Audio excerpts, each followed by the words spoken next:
अस्सलाम वालेकुम वरहमतुल्लाहि वबरकातुहू। सब अहबाब की खिदमत में निहायत अदब के साथ सलाम पेश है। आज दिल चाहा कि माजी की चंद ऐसी यादें आपसे बांटूं जो शायद वक्त के साथ कहीं खो ना जाएं। ये कहानी है मेरे वालिद मोहतरम जनाब मोहम्मद अली हुसैन साहब की, जिन्होंने पाकपतान शरीफ से हिजरत करके ग्रीन टाउन का सफ़र इख्तियार किया। सर्दियों की रातें और मेरी वालदा के पास ना कंबल था ना रज़ाइया, सिर्फ जूट की बोरियों और कपड़ों के टुकड़ों से बनी एक आरजी सी ओढ़नी। वो मुझे इसमें लुपीट कर सारी रात जागती रहती कि कहीं मेरे बच्चे को सर्दी ना लग जाए। यही माँ की मोहब्बत थी, खामोश मगर बेमिसाल। घर का हाल भी कुछ मुख्तलिफ न था। एक ही छत तले पूरा खानदान और वालदा को गुस्ल खाने के बराबर एक छोटी सी जगह। आखिर एक दिन फैसला हुआ कि पाकपत्तन शरीफ को छोड़कर लाहौर का रुख किया जाए। लाहौर में भी इब्तिदा आसान न थी, मगर एक नेक दिल खातून सलमिया दाई, उन्होंने हमें एक कमरा दे दिया। आओ आराम से बैठो। कोई बात नहीं, ये मेरा फर्ज है। ग्रीन टाउन उस वक्त इतना आबाद ना था, मगर हमारे लिए वो एक छत किसी नेमत से कम ना थी।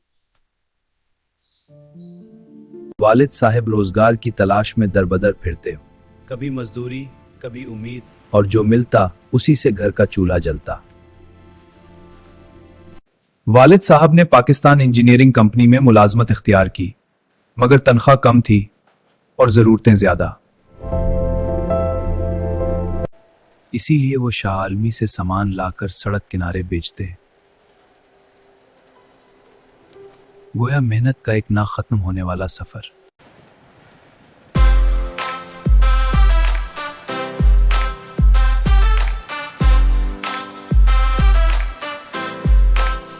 एक कमरे का घर, ना चारपाई ना बिजली, बस एक ही पतीला जिसमें कभी चावल कभी दाल पकती।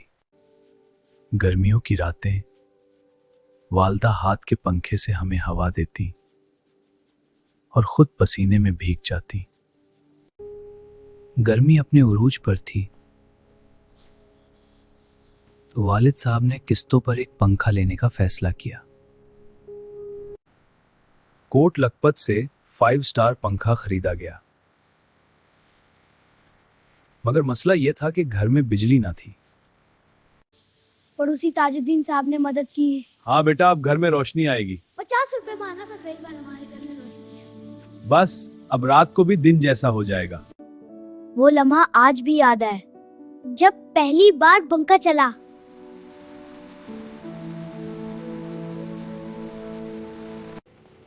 मेरी पहली बारी है, तो फिर सबसे छोटा, ठीक है?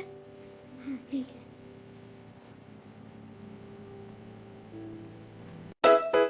गुर्बत ने हमें झुकाया जरूर, मगर कभी तोड़ा नहीं। चराग कम था मगर हौसला बुलंद रहा। हवा के सामने भी एक दिया जला भी दिख रहा। ये दास्तान सिर्फ माजी नहीं, ये वालिदैन की कुर्बानियों का इतराफ है। अल्लाह हमें अपने वालिदैन की कदर करने की तौफीक अता फरमाए। सलाम कबूल कीजिए। बाकी हकायत फिर कभी।